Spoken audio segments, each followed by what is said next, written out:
ओम नमो भगवते वासुदेवाय। ओम नमो भगवते वासुदेवाय। ओम नमो भगवते वासुदेवाय। ओम अज्ञानतिमिरान्धस्य ज्ञानाञ्जनशलाकया चक्षुरुन्मीलितं येन तस्मै श्रीगुरवे नमः। श्रीचैतन्यमनोभीष्टं स्थापितं येन भूतले स्वयं रूपः कदा मह्यं ददाति स्वपदान्तिकं।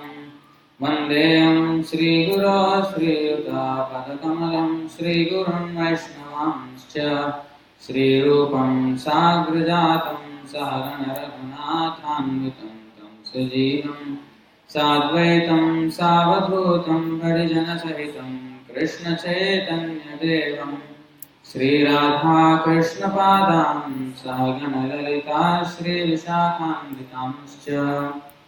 हे कृष्णकरुणा सिन्धो दीनबन्धो जगत्पते गोपेश गोपिकान्त राधाकान्त नमोऽस्तुते। तप्तकाञ्चन गौराङ्गी राधे वृन्दावनेश्वरी वृषभानुसुते देवी प्रणमामि हरिप्रिये। वाञ्छाकल्पतरुभ्यश्च कृपा सिन्धुभ्य एव च पतितानां पावनेभ्यो वैष्णवेभ्यो नमो नमः। नमो विष्णुपादाय कृष्णप्रेष्ठाय भूतले श्रीमते भक्तिवेदान्त स्वामिनिति नामिने। नमस्ते सारस्वती देवे गौरवाणी प्रचारिणे निर्विशेष शून्यवादे पाश्चात्य देशतारिणे। जय श्री कृष्ण चैतन्य प्रभु नित्यानंद श्री अद्वैत गदाधर श्रीवासादि गौर भक्त वृंद। हरे Krishna Krishna Krishna Hare Hare Hare Ram Ram Ram Hare Hare. So just check one more time how this live stream is going. I hope it's going good. So today's verse is chapter 7, text 11. Last week we did 7:10. Balam balavatam cha aham kama raga vivarjitam dharma aviruddha bhuteshu kamah asmi bharata rishabha। balam balavatam chaham kamaraga vivarjitam dharma viruddho bhuteshu कामोऽस्मि भरतर्षभा।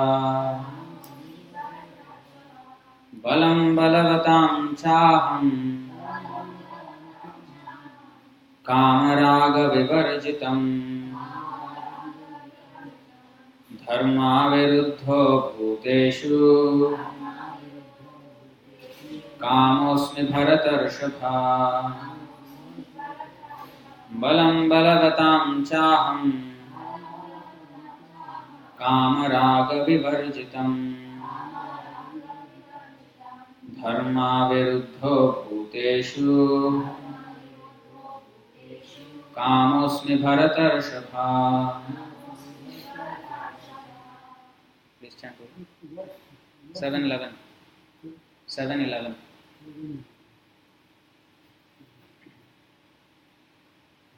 Easy to remember. 7:11.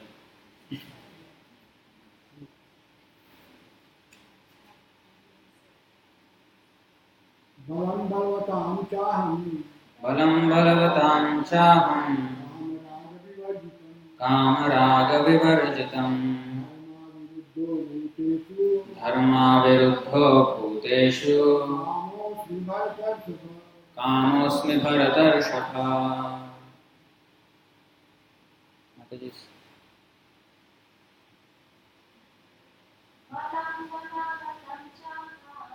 बलं बलवतां चाहं कामरागविवर्जितं धर्माविरुद्धो भूतेषु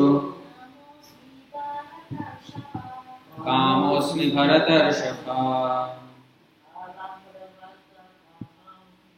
बलं बलवतां चाहं कामरागविवर्जितं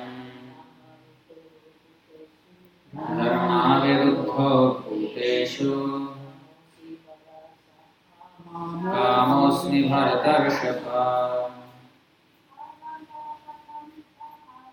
बलं बलवतां चाहं कामरागविवर्जितं धर्माविरुद्धो भूतेषु कामोऽस्मि भरतर्षभ. बलं बलवतां चाहं कामरागविवर्जितं धर्माविरुद्धो भूतेषु कामोऽस्मि भरतर्षभ. बलं बलवतां चाहं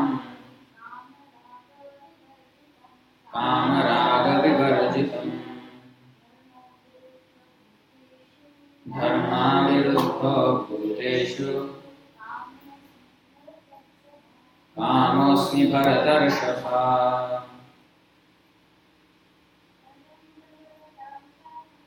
बलं बलवतां चाहं कामरागविवर्जितं धर्माविरुद्धो भूतेषु कामोऽस्मि भरतर्षभ.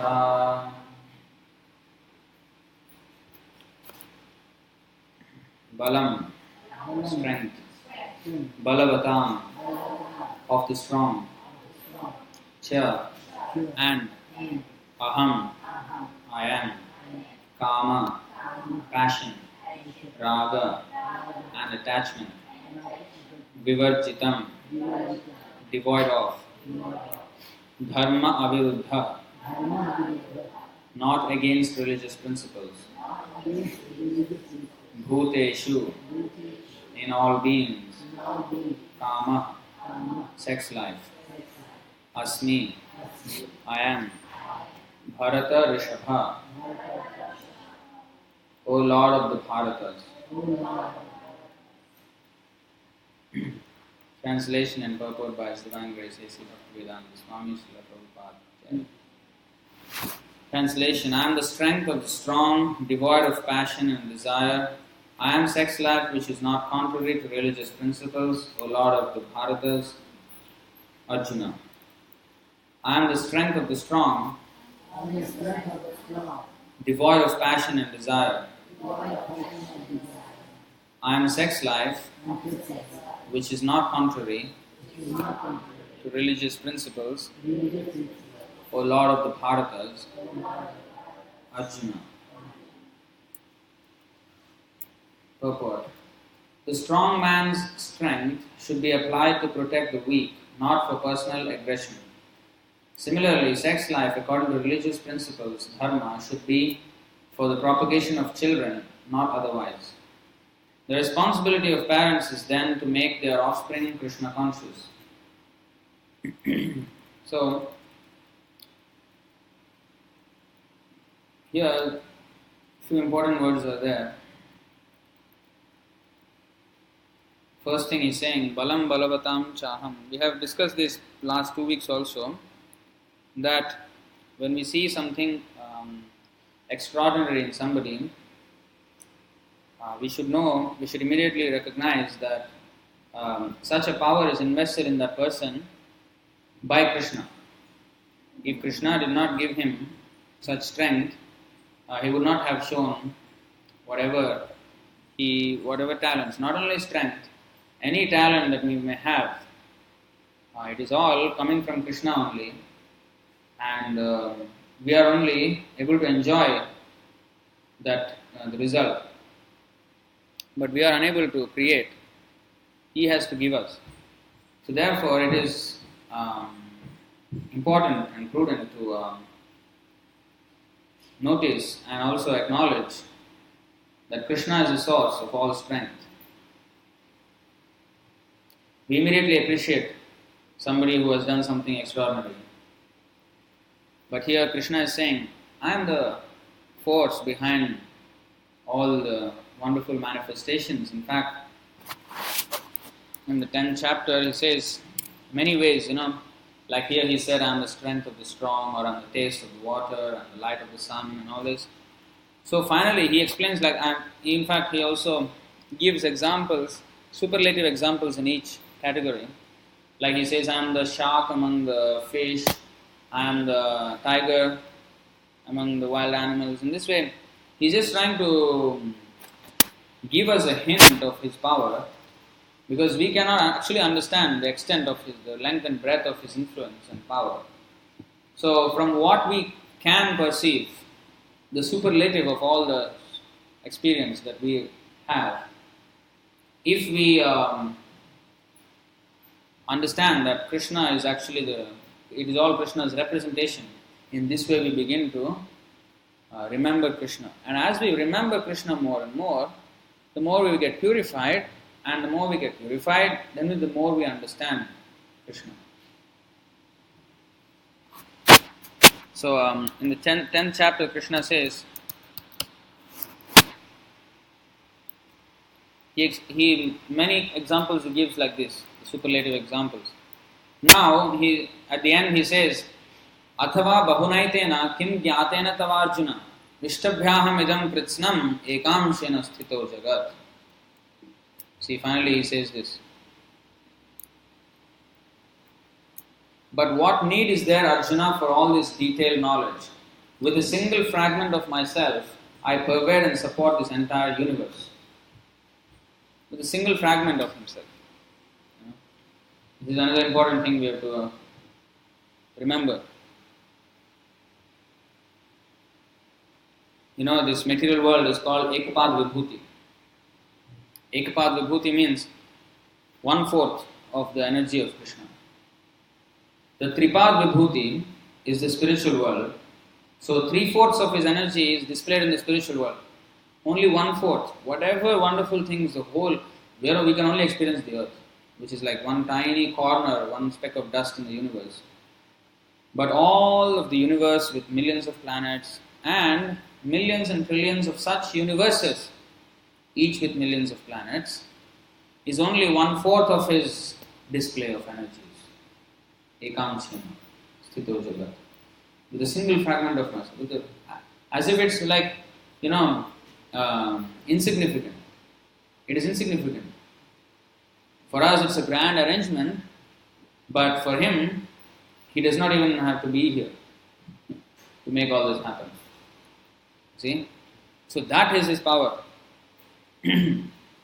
And what is that? He supports his entire universe. So people go sometimes, when they have some difficulties, they go and consult some astrologer to find out what is going on. So, Srila Prabhupada especially, I think when some devotee asked, because the devotee was very much taking astrology too seriously at one point. Srila Prabhupada also consults, because it is a science given by Krishna.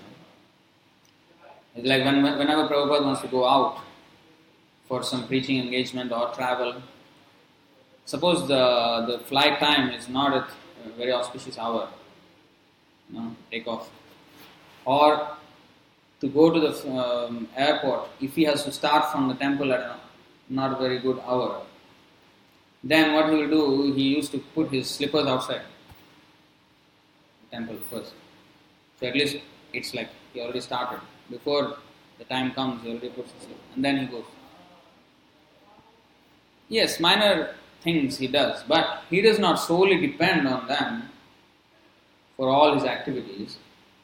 And for a devotee, as Srila Prabhupada has said to one, or written to one devotee, if Krishna wants, Krishna can kick millions of Rahus and Ketus with his toe. You know Rahu and Ketu? These are the problem planets.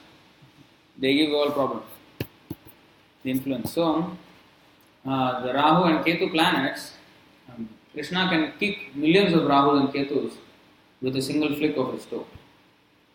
So we should not be overly conscious of this.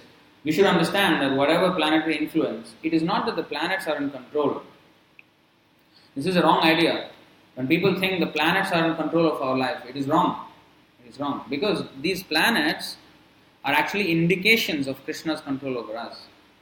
The material energy is controlling us according to our own karma. We have agreed to come under the control of the material nature, and the planets, definitely they do control, but in an indirect way. It is ultimately Krishna's control. Because what it is said in the Brahma Samhita, Yachakshuresha savita sakalagrahanam raja samasta suramurti rasesha teja yasyāgnaya bhramati samhritakala chakro govindamādi puruṣam tamaham bhajāmi. Yasyāgnaya, you see this word. Yasyāgnaya bhramati. Agnya means order. Let's see what is this. The sun, who is the king of all the planets, full of infinite effulgence, the image of the good soul, is as the eye of this world. You know, in Malay we call the sun, what is it? Mata Hari. The Mata means eye, is it? Eye of the day. See, the same thing. Where is it coming from? It's coming from Sanskrit. So, Hari, they say day, actually Hari is the Lord. Mata Hari, eye of the Lord. Actually it is, the sun and the moon are the eyes of the Lord. Actually it is stated in the Bhagavad-gita and also in the Vedas. So, is as the eye of this world, I adore the primeval Lord Govinda, in pursuance of whose order the sun performs his journey mounting the wheel of time. So all the planets are moving in their orbits out of fear of Krishna. It's on his order that they are moving. So, if he can, this is the king of all planets, what to speak of other planets. So therefore, surrendering at the feet of Krishna are the greatest shelter. Another example was there in the pastimes of Krishna when he came in Vrindavan. Indra, the king of the heavens, he actually sent a downpour to finish off the inhabitants of Vrindavan, because what happened, Nanda Maharaj, all the inhabitants of Vrindavan are Vaishyas. They are into agriculture and cow protection. So when you do agriculture, they depend on rains. And in charge of the rain is Indra. So every year they used to do this Indra Puja. And when Krishna was 7 years old, he questioned his father, why are you doing this? Then he said, no, it is our custom, tradition since generations and generations we have been doing this, and Indra gives us rain, that's how we maintain ourselves. So we need to pay back. And Krishna said, no need. He in fact put in logic also. He said, why do you worship Indra? He sends rains on the ocean also when there is no requirement of rain there. Why you have to worship him? What is the big need? In fact, we have to worship this Govardhan hill. This Govardhan hill is giving us everything. There was a hill, Even now, if you can see, anybody who goes to Vrindavan does Govardhan Parikrama. Parikrama means circumambulation of Govardhan hill.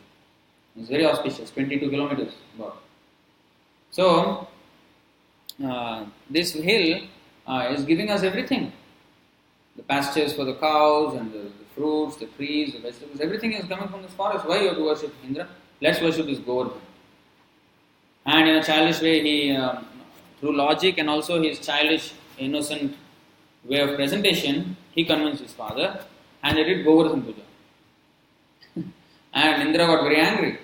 How dare these village people who are nothing defy my worship and defy me?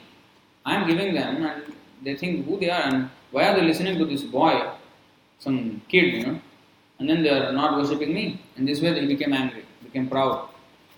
Actually Krishna did all this to teach him a lesson. You are nobody. So, Indra sent forth rains. Where what kind of rains he sent? Not simply some thunderstorm. You've seen simply some big thunder and lightning and rain, some Orchard Road flood. Not this kind of rain. He sent the Samvartaka cloud. There are names for clouds also. What kind of clouds Indra uses to send forth rains? So the Samvartaka cloud is sent only at the time of the destruction of the universe. At the time of destruction of the universe, for 100 years, the sun will become 12 times as bright and hot. And the whole planetary systems of the universe, everything becomes scorched and dry. All life forms will be killed. And all the water from the oceans are completely evaporated. And then they form such thick clouds, it's called the cloud of destruction, Samvartaka. He summoned that cloud, and when that cloud comes in the time of devastation of the universe, they send forth rains like elephants, each drop, like pillars of elephant size. Anything that touches is crushes beneath it. Terrible force. Planets get dissolved in the water by the force. You make a mound of earth and then put a water jet and smash through, and what will happen? Just finish, dissolve, pieces. That's what happens at the time of destruction. Planets become dissolved like that. All the planets of the universe. So that cloud he sent on Vrindavan. And the inhabitants of Vrindavan did not know what to do. Did not know where to go. Did not know anybody except Krishna. They said, Krishna, you are the one, you see now what happened. You are the one who asked us to do this, and now what happened, you see. Please save us. You are the only person we know. And Krishna, what he did, 7-year-old boy, with the little finger of his left hand, he lifted the hill, Govardhan hill, and stood there for 7 days. And not only did he stand there and trying to balance and trying not like that, he was holding it and he was, casting glances over the gopis, the girls, impressing them. He was playing. Look at Krishna. So it was actually effortless for him. It was like he was holding it and playing all his things with his eyes. And Balaram saw it. Balaram saw what Krishna was doing. Balaram nodded his head and Krishna was shy. All this is described. Because he was looking at the gopis. See, the point is, the demigods, however powerful they may be, are completely under the control of Krishna. And the Govardhan hill never got dissolved. And all the Vrindavan inhabitants were safe and sound. Until Indra became exhausted and fell to the ground and fell at the feet of Krishna. Please forgive me. I have forgotten in my intoxication of power, I have totally forgotten your position as the Supreme Personality of Godhead. So, even Brahma tried to fool Krishna. You know that story? So Krishna and his cowherd boys, when Krishna was a young boy, he was going with his boyfriends and he was going to the pasture grounds in Govardhan and all the forests. There, with cows, how many cows he was handling. Nanda Maharaj, his foster father, had 900,000 cows at his disposal. And the adults would take care of the cows and the children would take care of the calves. And there were unlimited number of calves. There's no count. Trillions, there's in Sanskrit count, there is what is this? Like in Indian system count, there is lakh, crore. After that, arbuda, then there is so many numbers are there. So, each times 100, times 100, times 100, it becomes another name for that. So, there is unlimited number. It could not be even mentioned in figures.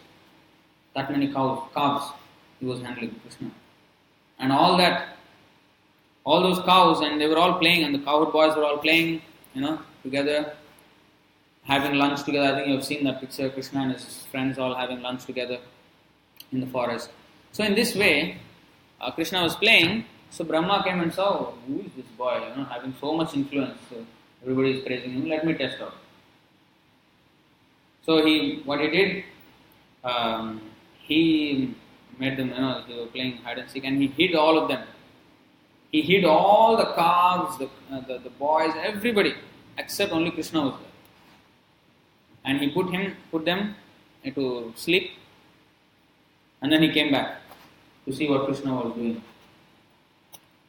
In a moment he came back, but his moment, Brahma's time and our time is different.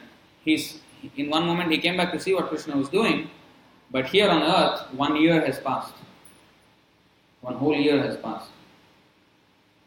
And Krishna, when he came back, Brahma, he saw all the cowherd boys and calves, everything just as before. He could not believe what he was seeing. He was reeling. What? What did I do then? Whom did I lock up? He was totally puzzled. This is called the Brahma Vimohan Leela. Brahma got Vimohana means he was clouded. So Krishna, and then when he was, trying to make sense of all this, he couldn't make anything. Then he was reeling under the illusion that he was in. And then Krishna, all those cowherd boys, the calves, everybody turned into 400 Vishnu forms.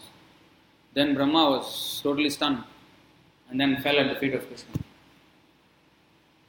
Please forgive me, I was trying to test you, who are the source of my power. So this is the point that Balam Balavatam Chaham. He is the strength of the strong. That's why a devotee, he does not worship the demigods. He does not worship Ganesh, Shiva, Durga, Indra, Chandra, all these demigods. There are 330 million. The devotee of Krishna, Vaishnava, he does not worship them. He respects them because they are servants of Krishna. To get that post is very exalted. So they are serving Krishna in that capacity. In that way he respects them. But he does not worship them because he knows that they are only pawns in the hand of Krishna. What is that? Mayaiva vihitan hitan, he says. Krishna says, whatever the demigods can give you, I am the one who is giving you through them. Just because you don't like to worship me, because why we are in the material world? We are all against Krishna. We have come here because we have gone against him. So everyone in this material world is more or less an atheist. It's only the matter of degree, how much or how less. But all are atheists here. Therefore, we don't want to go to Krishna. So Krishna says, all right, you don't come to me. You don't want to come to me? All right, don't come to me. Go to this person. Who is he? My agent. This we don't know. I mean, Vaishnava, they know. But usually the people, they don't know. They think, all gods are same. I can worship this, I can worship that. They are ignorance. So they worship some demigod for some particular thing, and then they get it, and then they think, he's giving me, yes, he is. Krishna says, I am the one who are sitting in your heart and sitting in the Devata's heart also, and making the connection possible, making the faith steady, so that you can continue your worship of demigod. Because even if you are not worshipping me, at least you worship the demigod, it is still within the the precincts of the Vedic regulations. If you completely neglect the Vedas, then it is dangerous path, uncharted waters. But if I am within the Vedic system, even though I may not be practicing the highest standard of religion, because people are in the three modes, goodness, passion, ignorance. So the Vedas, they cater for all these classes of people. So if I am in the mode of ignorance, instead of just letting me in ignorance and go to hell, so the Vedas have a prescription, because people in the mode of ignorance, they like to eat meat, for example.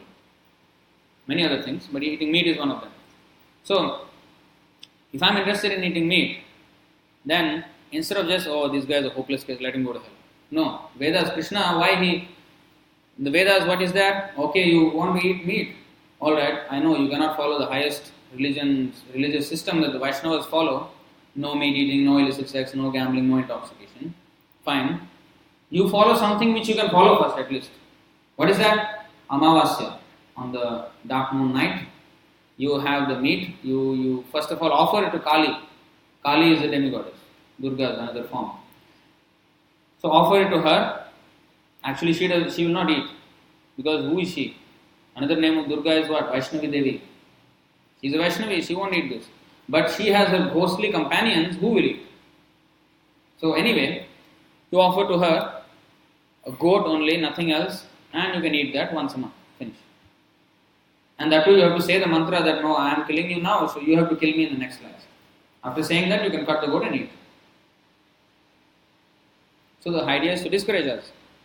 So that slowly he may come to the platform from ignorance, he may rise. Oh, what am I doing? I think it is stupid what I am doing. I think I should give this up. That's the whole idea.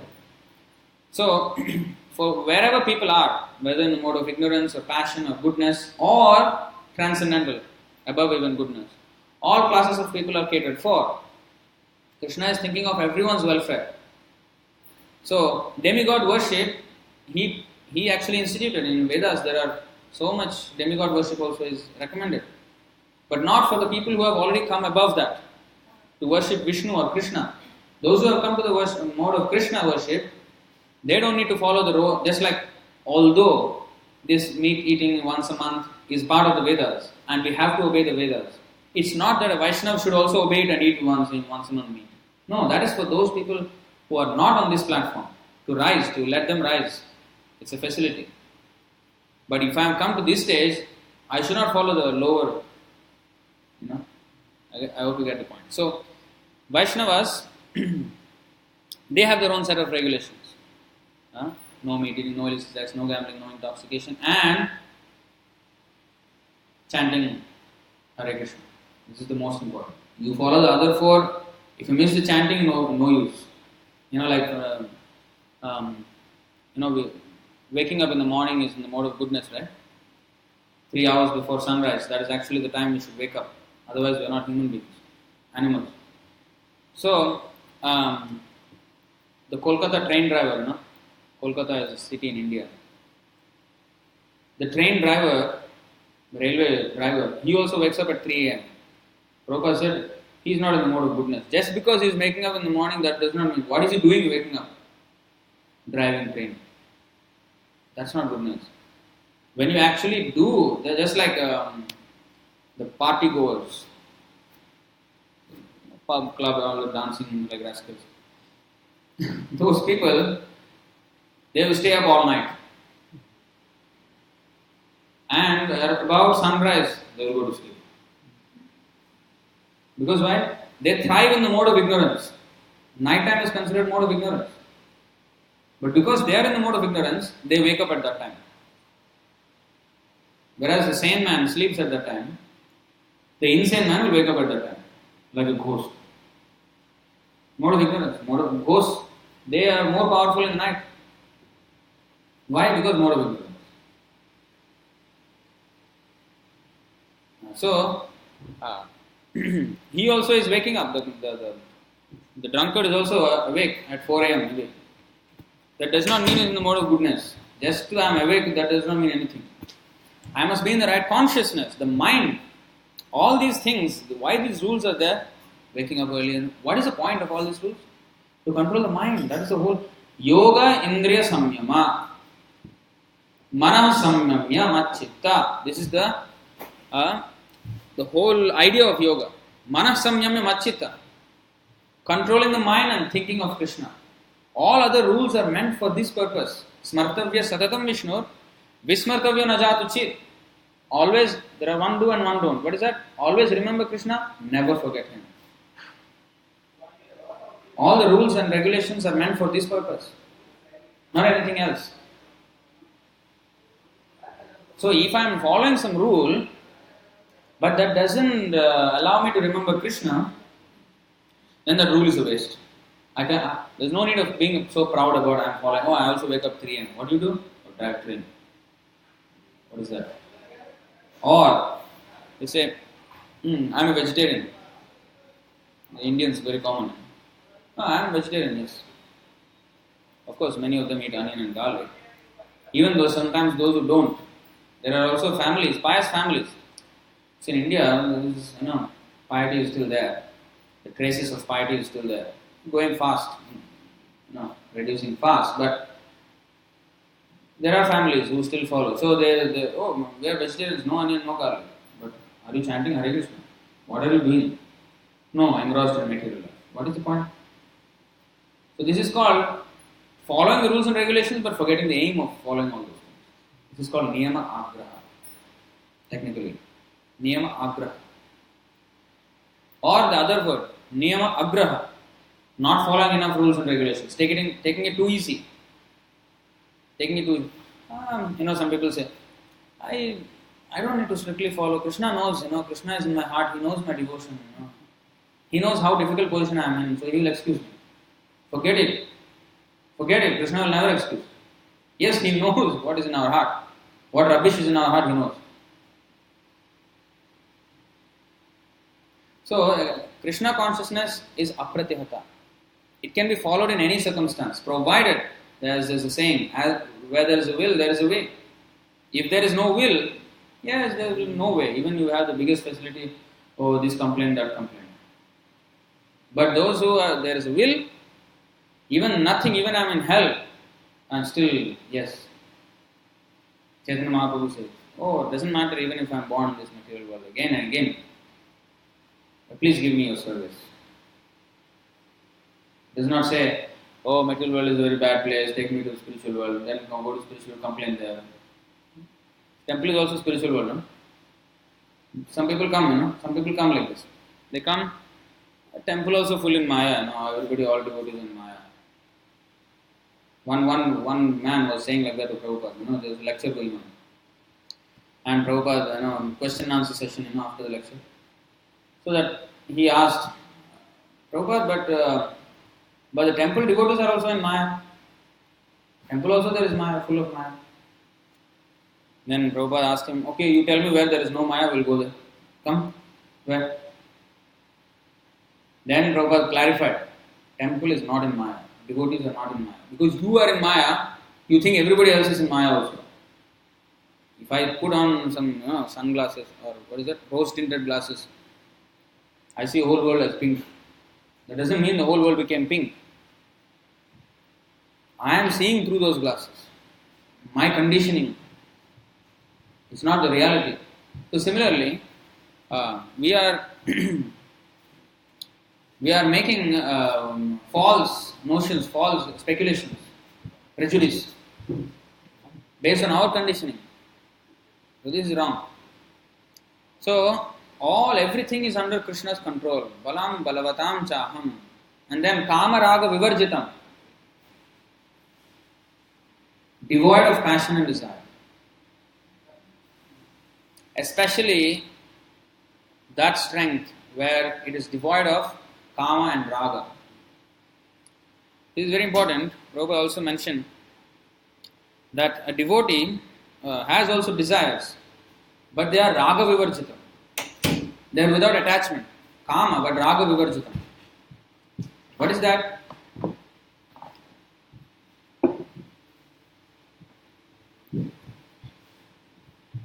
They are not, Krishna, devotees' activities are not impelled by attachment to they are attached to Krishna, not attached to the material things. Material, sense gratification, they are not attached. Kama, devotees have so much desire to serve Krishna. They want to build a nice temple for Krishna. They want that the books be distributed in thousands and millions and trillions. They desire that many people come to Krishna. All these things they desire, but not for themselves. What do they gain if many people come to Krishna? They want them to be happy. So it is kama, it is a desire, but raga vivarchitam. It is without personal attachment. Whereas any materialist, he endeavors only when there is personal interest. Who is doing offering? He is doing only because of his personal interest. If his personal interest is not there, he will not endeavor. So kama raga vivarjitam. So this kind of work, when especially one employs his strength or his talents or whatever, if he employs in Krishna's service, only devotees can be kama raga vivarjitam. Varjita means to give up. Vivarjita means absolutely give up. Give up what? Attachment to that work. They do it only for Krishna's satisfaction, whether the work becomes successful or not. Another thing, devotees, they do, oh, this is Krishna's work I am doing, I should be always successful. No, it doesn't matter. Sometimes we may not be. That doesn't matter. So-called success. What is our actual success? Success means how much of my time I am spending in Krishna's service. That is a success. The result itself, it may or may not be. If it is, that is Krishna's glory. If it doesn't, then Krishna is testing us. But doing our duty without being wavered by all these results, because we are always motivated, when the results come. That's usually how we are. Results motivate us and we want to do more. But steadiness in devotional service means, even if nothing is going right, still I pursue it in the same intensity. It's not as easy as, easier said than done, I would say. So it requires a lot of association of devotees and determination to follow. This is called nishtha. Nishtha, bhakti. When it comes, you know the chronology of advancement in devotional service? You must have heard this word so many times. This kind of things should be in fingertips. You all should know. See, this is the stages of advancement. Ādau shraddha, tatah sadhu sango, atha bhajana kriya, atha anartha nivrittisya, tato nishtha, ruchis tatah. अथासक्तिस् ततो भावस् ततः प्रेमाभ्युदञ्चति साधकानाम् आयं प्रेम्णा प्रादुर्भावे भवेत् प्रमा. What is that? First, in the beginning one must have a preliminary desire for self-realization. That is the first step of advancement in devotional service. Second, this will bring one to the stage of trying to associate with persons who are spiritually elevated. Naturally, I want to associate with people who are in the same, who are advanced devotees. Sadhu Sangha. Second. Then bhajana kriya. What is that? Bhajan means worshipping Krishna. In the next stage, one becomes initiated. Worship means then we are seriously taking up the process of serving Krishna. That means accepting the order of the bona fide spiritual master, taking initiation. Initiation is a must. We must take. We have to push for ourselves for that. For those who are not initiated, we must all endeavor. Because this is not some stage you are going to, this is the beginning. Initiate means what? To start. Until then you are not even started properly. When you start the car, simply revving the engine, that's not starting. You started the engine, but it's not going anywhere. Got to move. Now, bhajana kriya, take it up, responsible service. Of course, even if you chant, there is still benefit, but there is a verse. Unless you become initiated by a spiritual master, we can go back to animal species. Of course, that does not mean that, yes, now I am initiated, now I am safe. No. Initiation means the commitment of the disciple to follow the order of the spiritual master, 100%. And if we are actually serious, if we are actually sincere in our purpose, I have to go back home, back to Godhead. Then I have to be serious in taking up the order of the spiritual master. We have to come to chanting 16 rounds, following the 4 regulative principles.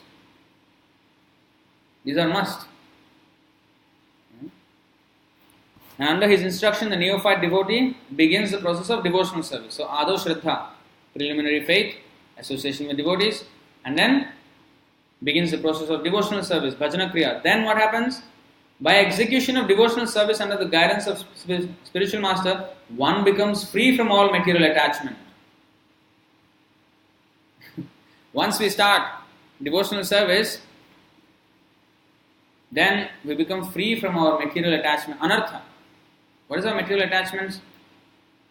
Kama, krodha, lobha, moha, mada, matsarya. The 6 enemies. Lust, anger, greed, illusion, madness. What is that?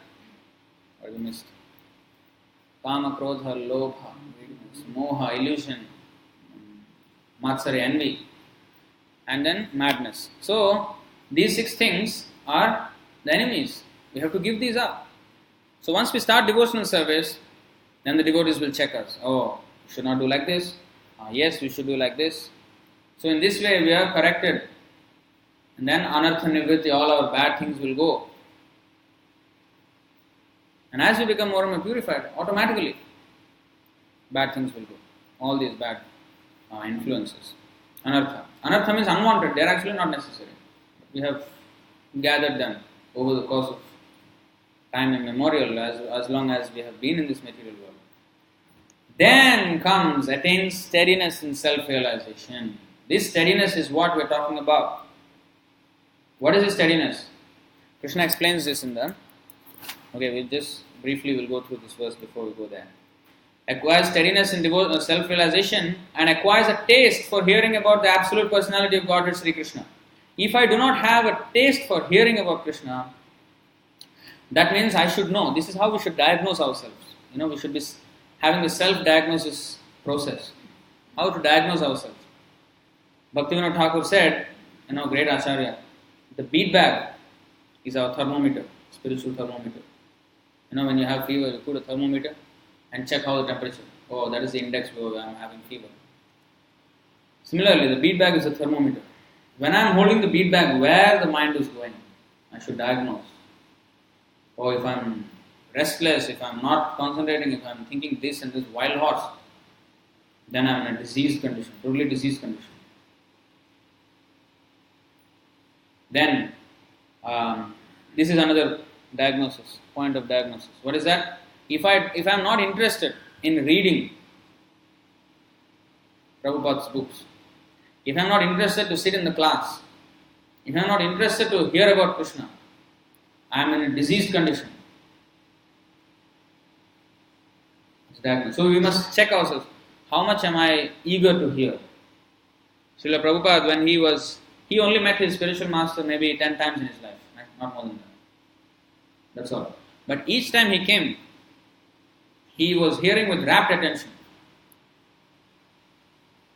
And Bhaktisiddhanta Saraswati Thakur spotted that. He told one of his other disciples, this boy is very, very, very attentive in the classes. He will make it known. And sure enough, Prabhupada, what he did. So, this is the index of advancement. You must have.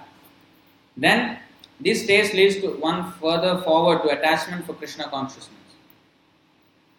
Ruchi, then asakti. Asakti means attachment for Krishna. Attachment means, what is that attachment? Like parents, they are attached to their children. Children attached to their parents. Or husband attached to the wife, or vice versa. So, attachment means always we're thinking of them. Whatever we're doing, we're still thinking of them.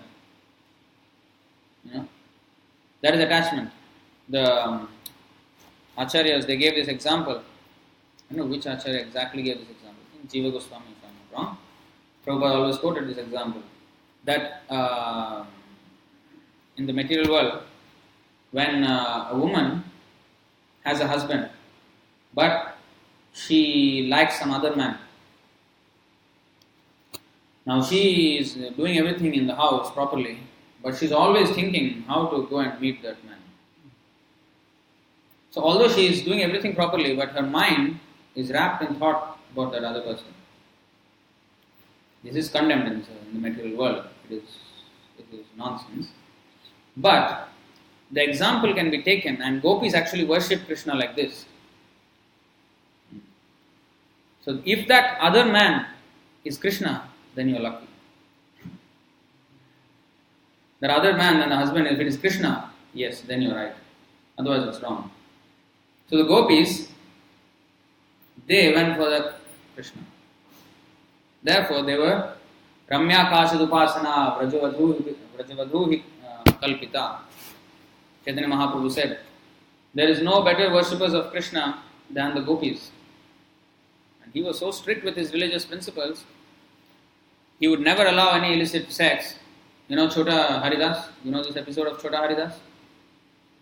This pastime in the Chaitanya Leela.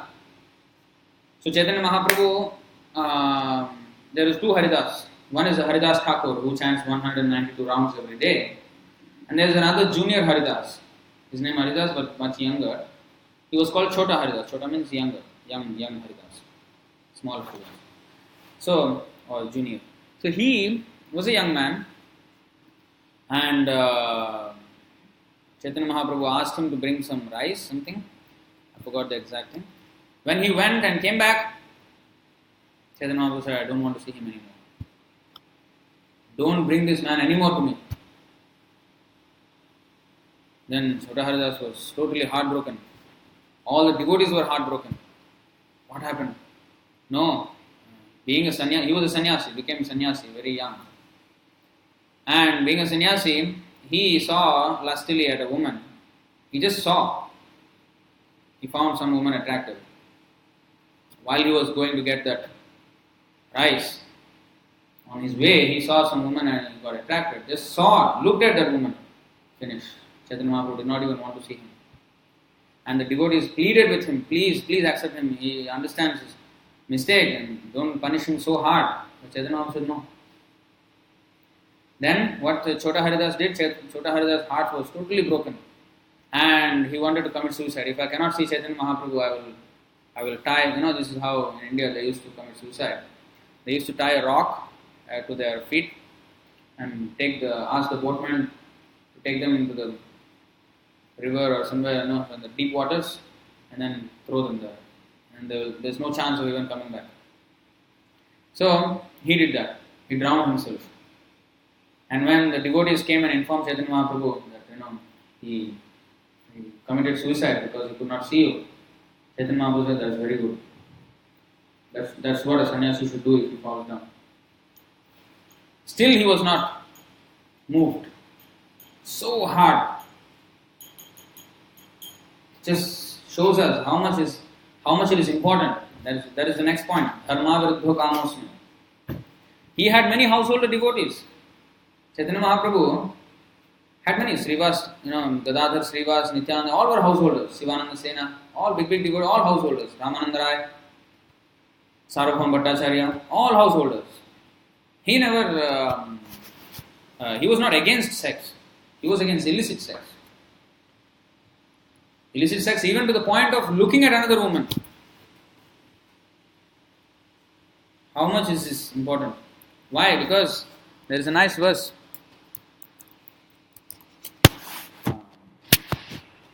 Nishkinchanasya.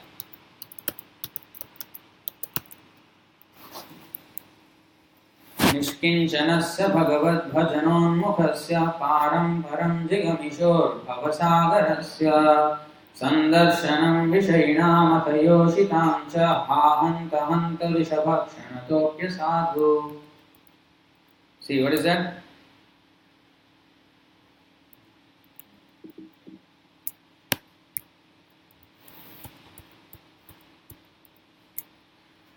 Greatly lamenting, the Lord then informed Sarvabhauma Bhattacharya, alas, for a person who is seriously desiring to cross the material ocean and engage in the transcendental loving service of the Lord without material motives, seeing a materialist engaged in sense gratification or seeing a woman who is similarly interested is more abominable than drinking poison willingly.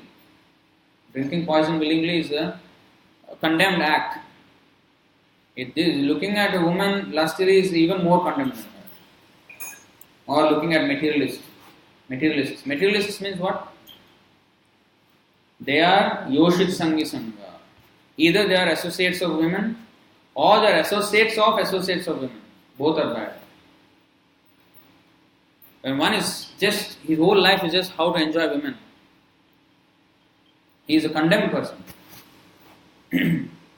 So to associate with such a person is also bad.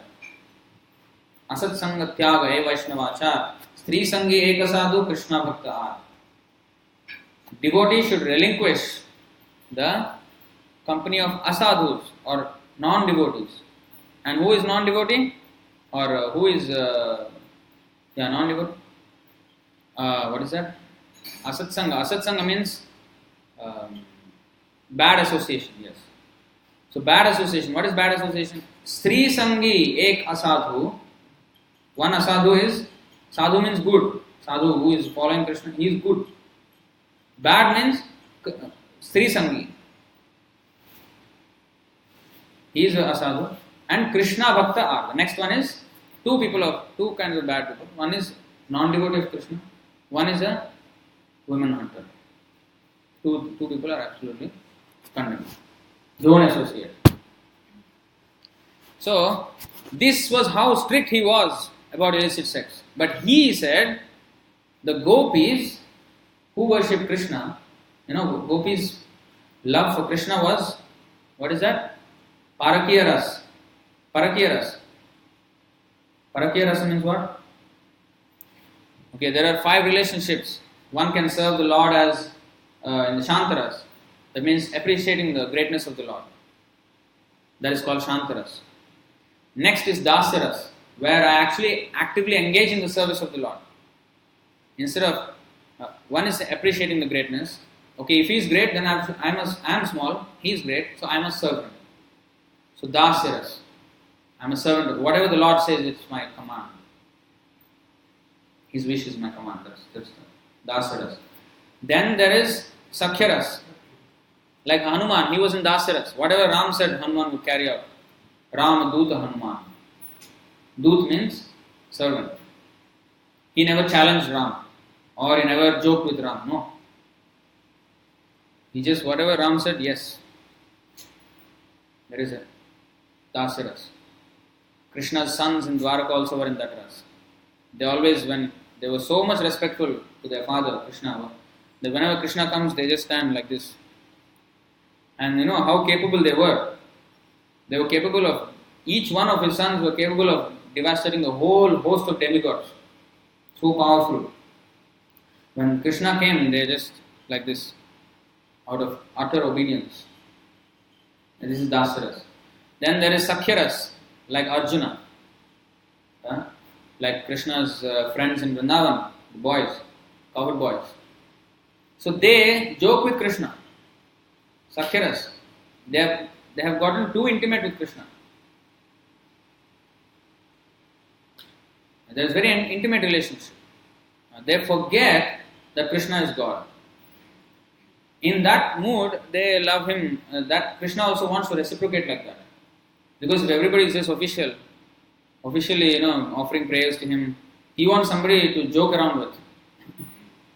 So he has devotees who serve him in that capacity. They play jokes with Krishna, make him happy. Then he wants somebody to chastise him, beat him, scold him. That is also another enjoyment. Sometimes children like this. They try something stupid and make the mother irritated, and then she will scold and they, This is also another happiness. So Krishna wants that somebody scold him. So some people are there, some devotees like Yashoda, Nanda Maharaj, Devaki, Vasudev, Vatsalyaras. They treat Krishna as their son. They serve him in that capacity.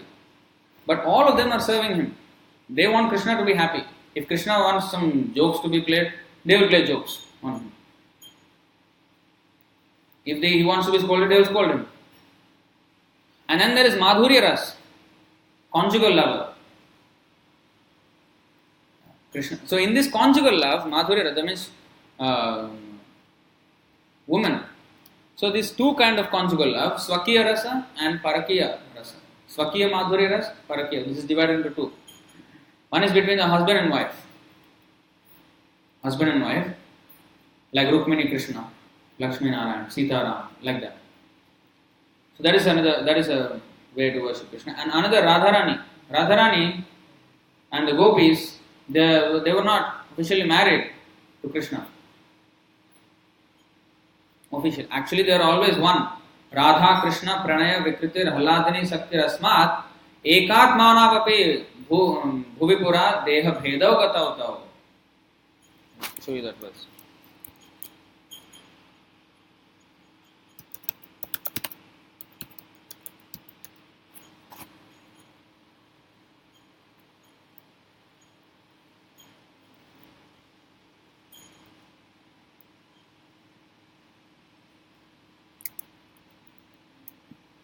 This is in the Chaitanya Charitamrita.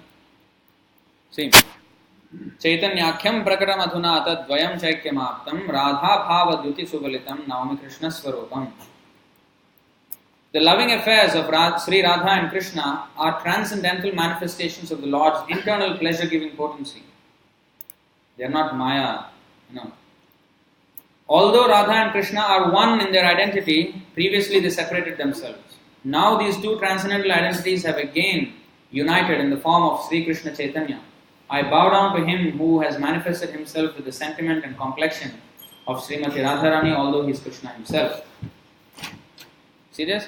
So Radha and Krishna can never be separated actually. But to bring about the feeling that Radharani has for Krishna, this is shown that she has a husband, but then she loves Krishna, who is none other than her husband. Paramour love. So Chaitanya Mahaprabhu said, this is the best method to worship Krishna. At the same time, how hard he was? That means what? Is he contradicting himself? No.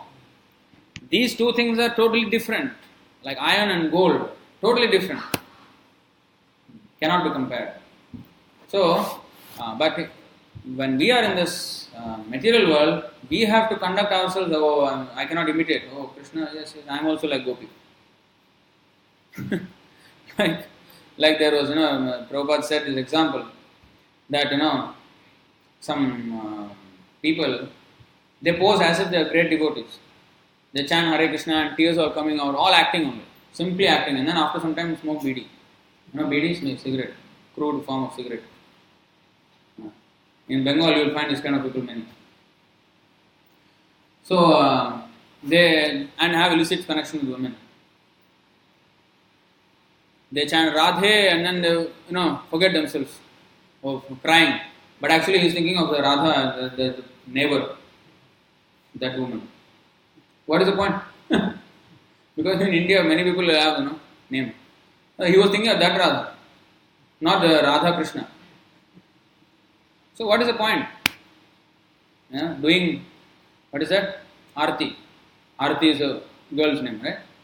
He is thinking of Arati, one Arati. Pushpa. Puja. Doing here and thinking of, these are rubbish.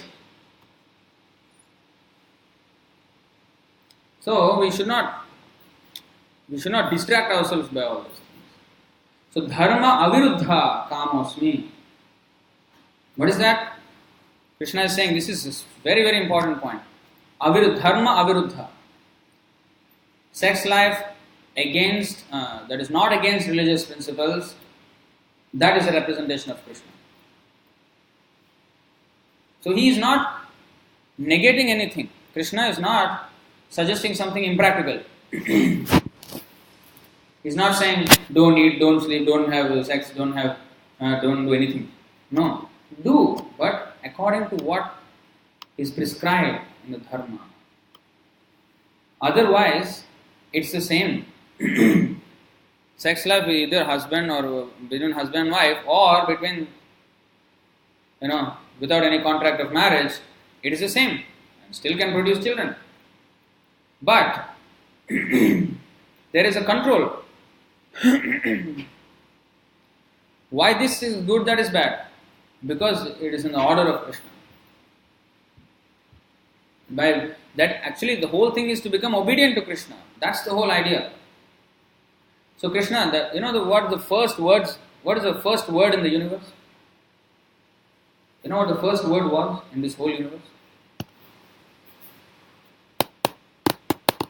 That is stated in the Bhagavad-gita. Tapa. Brahma heard this word. When Brahma was born on the lotus flower, the lotus flower was coming from the sprouted from the navel of Lord Vishnu, and he was sitting on the lotus flower and he could not see anything. Dark. Even though Lord Vishnu was totally so effulgent, but he could not see him. Then he searched for 100 years, going down the stem of the lotus that he was in. Lotus means not simply a small lotus. You know how big the lotus was. Lotus is, it is still there.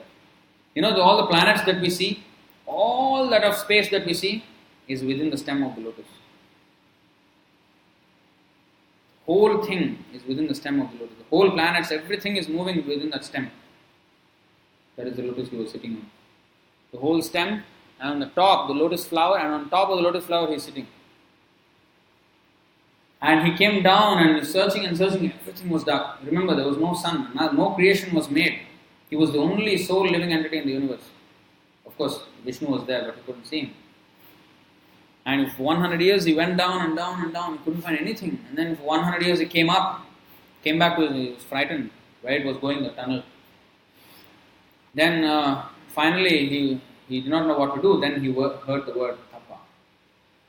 Tapa means austerity, penance.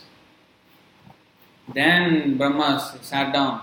Of course, Krishna gave him intelligence from within. What is tapa? If I don't know the alphabet and I heard tapa, I don't even make sense of it. Never heard this word, what does it mean? But Krishna, of course, gave him the sense.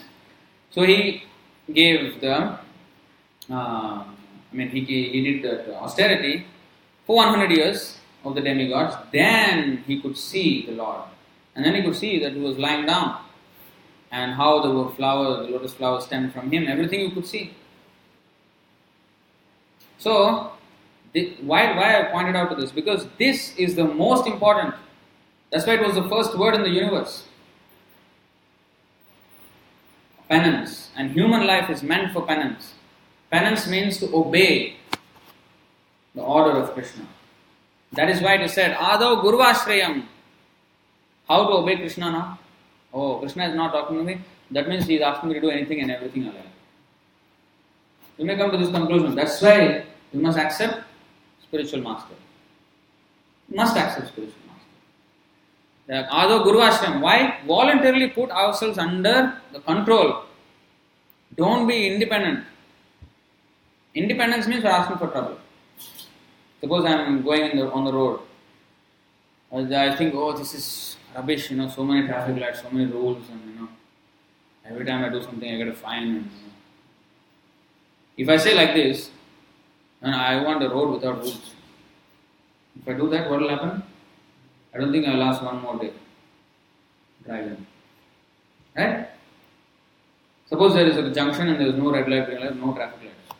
What will happen? Chaos. Chaos. Surely I will die. So following the so-called independence that we look for actually is dangerous. Or going out of the rules and regulations. This is dangerous. But if we stick to the rules, we are safe. So same way, dharma viruddha kamosmi. Kamasya nendrepita. Kama, okay, you can translate it as sex life. You can also translate it as material demands. That's why it is said in the Bhagavatam, because sense gratification is what is kama. Now, to an extent, we have to gratify our senses to the point that they just allow us to sustain the body and soul together. That much, for example, I am hungry. Oh, this tongue is a sense. I am not into sense gratification. I will not eat. What will happen? I will die. Stupidity. So, we must satisfy the tongue as much as is required to keep the body and soul together. Oh, sleeping is sense gratification. I won't sleep. What will happen? Become crazy. Of course, not yes, sleep is very important. I will sleep whole day. No, there is another craziness. Yuktahara viharasya yukta cheshtasya karmasu. Yukta swapnava bodhasya yogo bhavati dukkha. That is also explained. I think 17.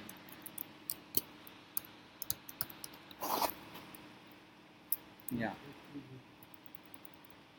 He who is regulated in his habits of eating, sleeping, recreation and work can mitigate all material pains by practicing the yoga system. When we say recreation, it does not mean, just watch some movie, one movie. No, that's not recreation. Recreation also must be in connection with Krishna.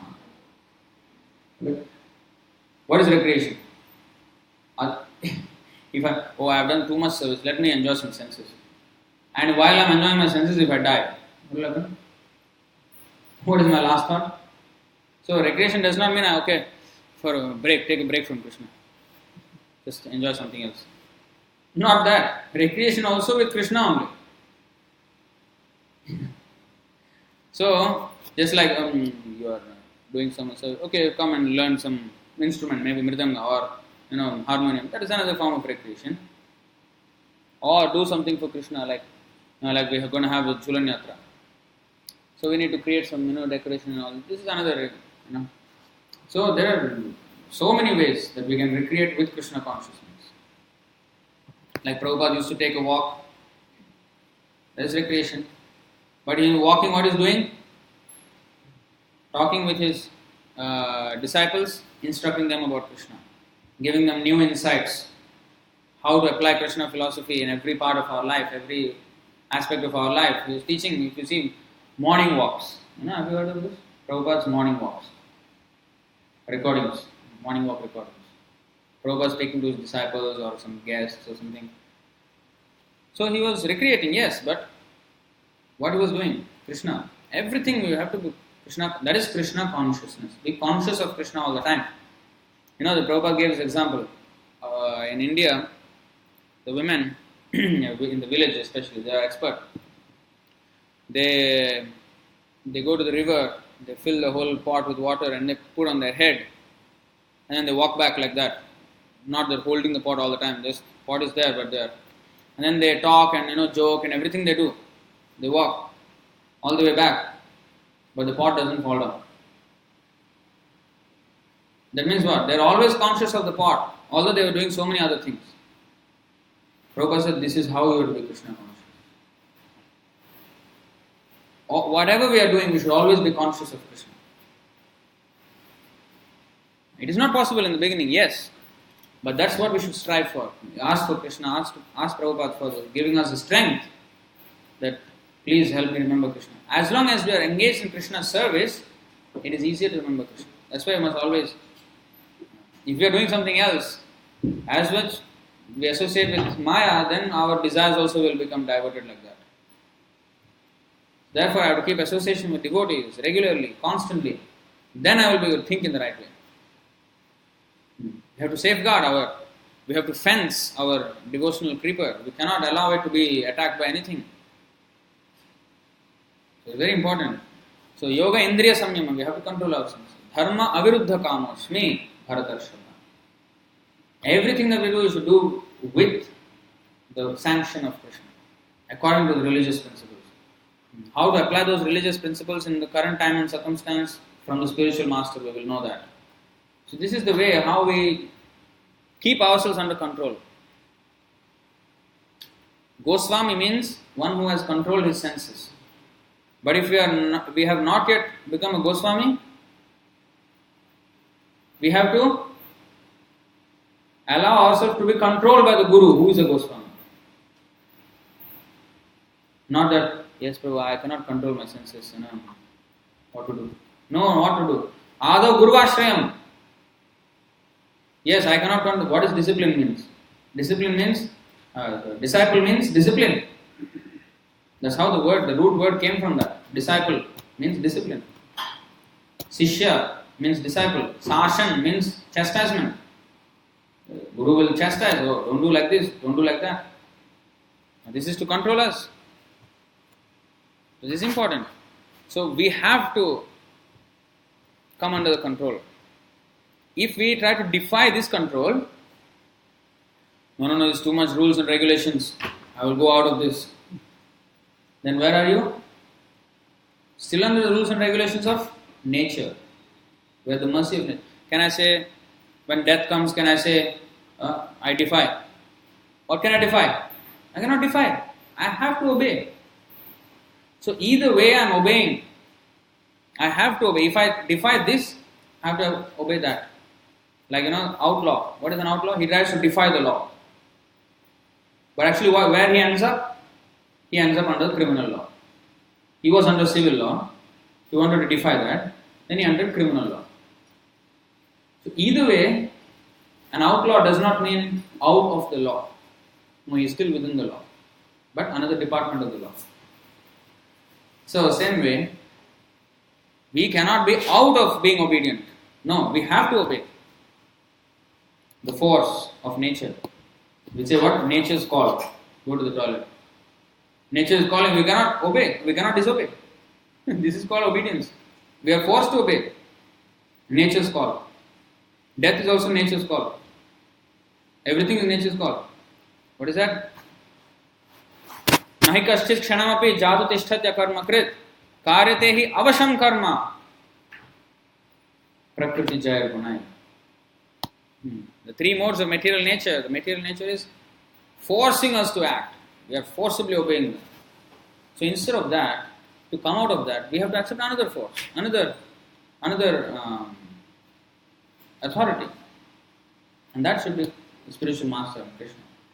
If we voluntarily agree to be there, then yes, our journey is smooth. That's why Krishna says, Mamevaya prapadyante mayametam karanti. Surrender unto me, then you will cross over this ocean of Maya easily. Easily. But if you don't, yes, then it will be always difficult. You can never come out. Insurmountable. Durga. What does Durga means? Impossible to come out. A fort. A fort is called Durga. Because you cannot come in, you cannot go out easily. Dur means difficult. Ga means gamayanti. Gamayam. To go. Difficult to go. That is Durga. This material world is a fort. It's so tightly packed, we cannot go out. We cannot escape. But if we surrender to Krishna, He will take us out. That's the whole idea. So, any questions and comments on this topic?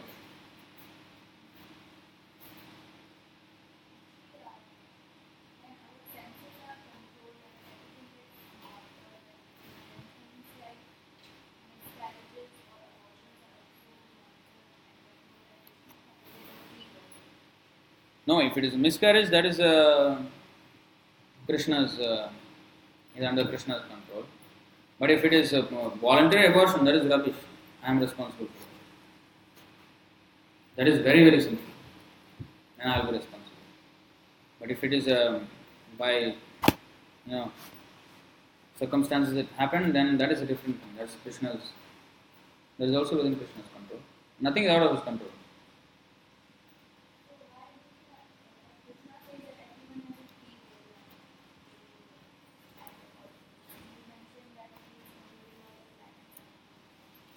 Yes.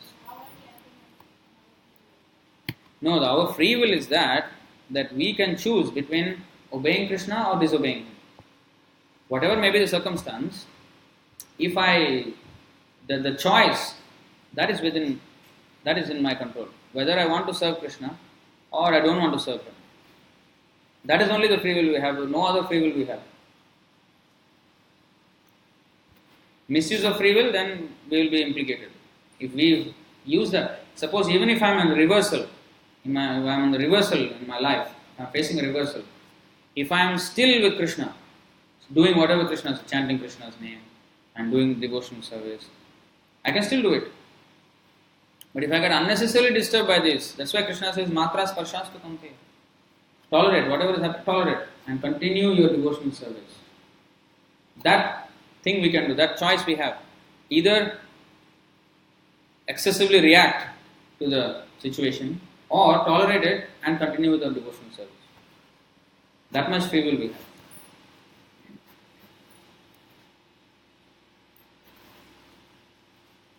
Any other questions?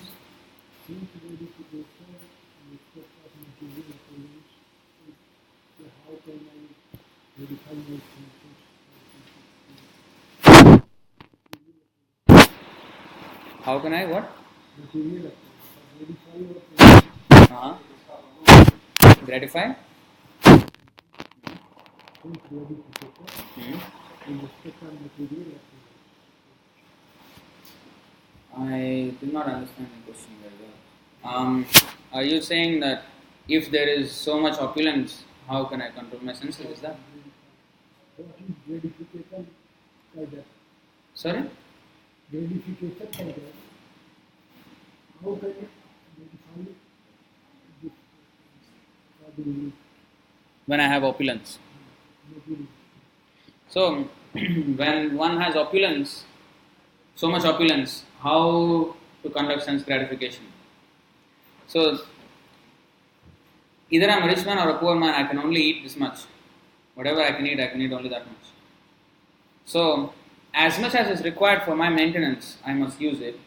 And if I have surplus, if I have a lot of surplus, I should take it as Krishna's blessing, as an opportunity to serve him. So that excess, Krishna did not give just because to make us enjoy and go to hell. No, we can use that surplus, whatever is apart from our maintenance, we can use that in Krishna's service. We should not use it, oh, since I have so much money, I will just splash it. No, we must use it in Krishna's service. And still stay humbly, just in the point of maintenance. We should not cross that point. As the more we cross that point of maintenance and go into luxury, unnecessary gratification of senses, then we will ask him for trouble. Ask him for trouble. Any further questions or comments?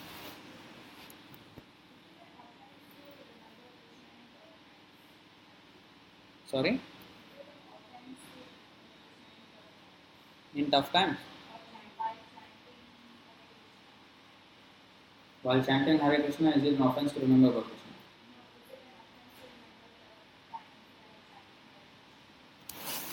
Krishna? Yes, because Nama Aparad, that is inattentive chanting. In the beginning, we may be distracted by these thoughts. That's why in Krishna, in the 6th chapter, Krishna says,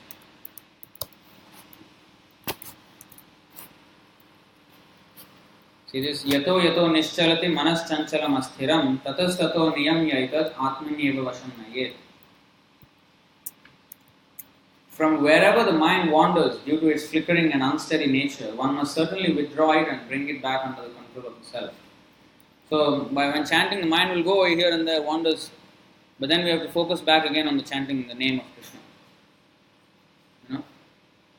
Because you see how Kunti Devi, you know the prayer of Kunti Devi? How she is praying? She is asking for trouble. I mean, literally asking for trouble. Vipada santu tas asvat tatra tatra jagadguru bhavato darshanam yatsyad apunar bhava darshanam. I wish that all those calamities would happen again and again so that we could see you again and again. For seeing you means that we will no longer see repeated births and deaths. She doesn't mind those calamities because her whole life was a calamity. Kunti's life, if you see, her whole life was calamity. From when she was a young virgin girl, before marriage, she had a child. Wedlock. And then after that, of course you know the whole story. If you do not know, you can read that. So the Pandavas, when they were young itself, they were attacked by the Kauravas. Bhima was given poison and they were almost burnt in the lac house. So many things, all the way until the end, 89 years old, still they were fighting with the Kauravas. They were in exile for 14 years. How much they went through.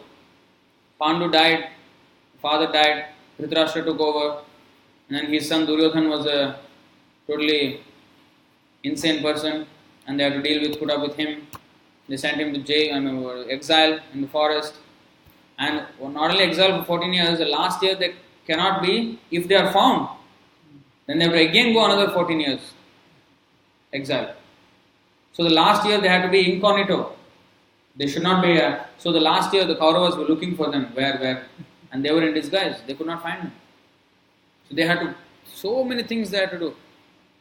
Kunti Devi is saying, after all was finished and well, Kunti Devi is saying, please give those calamities, because I want to remember you.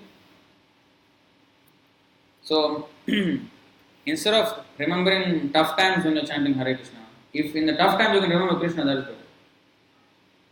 That's what we should do. We should direct our attention from the tough time to Krishna, instead of diverting it from Krishna to tough times. Easier said than done, but if we are in the association of devotees and reading regularly, this is so important. If you don't read Prabhupada's books, you cannot come to this. It's not so easy, oh yes, I will chant. No, it is not so easy. We have to have sufficient. Your thoughts are filled with all those troubles. You should have sufficient stock of thoughts about Krishna, of the philosophy, to fill up, to replace that. So if I don't hear, where will I get it from? Because you have experienced, because you have heard, because you have gone through something, you are remembering those things. Similarly, if I always come here and hear and read and chant and conduct myself in these principles, then I will have a stock of thoughts about Krishna to think about when I am in actual trouble. But if I don't have a stock, and if I don't practice every day thinking about Krishna, how will I think of Krishna at a time of trouble? And what is a bigger trouble than death? If in the worldly trouble I am forgetting Him, at the time of death, how will I am going to remember Him? We will say, oh, I don't want to come back to this material world. But is it so easy? That means I have to think of Krishna at the time of death as the only way to ensure our non-return or whatever, this material world. So to do that, if there are tough times, that is Krishna's blessing. That means it's a warm-up for my death. This tough time is coming? Yes, okay, let me practice. Please Krishna, give me the strength to remember you now. Because this is a warm-up for death. Death is 100,000 times bigger than this, when everything is going to be lost. At that time I have to remember you. If this I forget, how I am going to remember you? So let me use this situation to remember you. It's a blessing actually. It's a change of perspective only. So that perspective change you will get when you hear so much. If you don't hear, then that's why Nityam Bhagavata Sevaya. This power of propaganda is so huge. You tell something 10 times, 100 times to a person, he will start to believe it, even though it is totally wrong. That is advertising. What is advertising? Just letting you hear and hear and hear and hear. As they say, the more you yell, the more you sell. This is advertising. Why? It does not matter what you yell. As long as you keep on yelling, one day he will buy. One day he will listen. Even though he doesn't, the thing is imprinted in them. So many things actually from childhood we are taught that may not have been true, like the moon landing. Oh, man landed on the moon in 1969.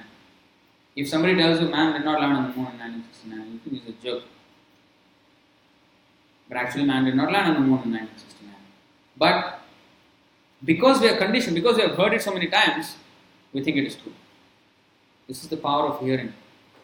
This is propaganda, as they say. British Broadcasting Company, BBC, this is how it started. It was not really a news reporting agency, it was a propaganda machine to instill their ideas into the people of this world. So it's a propaganda. So similarly about Krishna, there has to be a propaganda. And if there is a propaganda facility, I have to take advantage of that and hear. Then I will. It's not a brainwash. Actually, in a sense, it is brainwashing because our brain is dirty, so it needs some washing. So it is brainwashing in that sense, but it's not like a hoodwinking us to hear about Krishna and then get into this kind of thought. No, it's not an art. As Prabhupada says, it's not an artificial imposition on the mind. It's actually the original consciousness of the soul to be Krishna conscious. It is the original consciousness. But because we have forgotten it, because of our association with material nature, now we have to associate with the spiritual nature, the words from Krishna and the devotees and the spiritual master. Then we have to, that same association, as it can get us wayward, it can also bring us back to the original consciousness, provided it is used rightly. So therefore we have to associate with devotees. That same attachment will bring the devotees. So anyway, whenever this mind is distracted, we have to pray to Prabhupada, pray to Krishna, pray to Chaitanya Mahaprabhu. Please give me the strength to chant your holy name properly. Please give me the strength to remember you. This is humility is the only way. Not that I am going to conquer the holy name now. You cannot conquer. Come on. It's Krishna himself. You cannot say, now I am going to chant without any distraction. No. Next moment you are out. Start thinking of something else. So we have to always be in a humble position. Please Krishna, give me the strength. Then yes. Any further questions? Is that understood? So alright, we'll stop here. Grantraj Srimad Bhagavad-gita ki, Srila Prabhupada ki, Jai Gaur Premanand.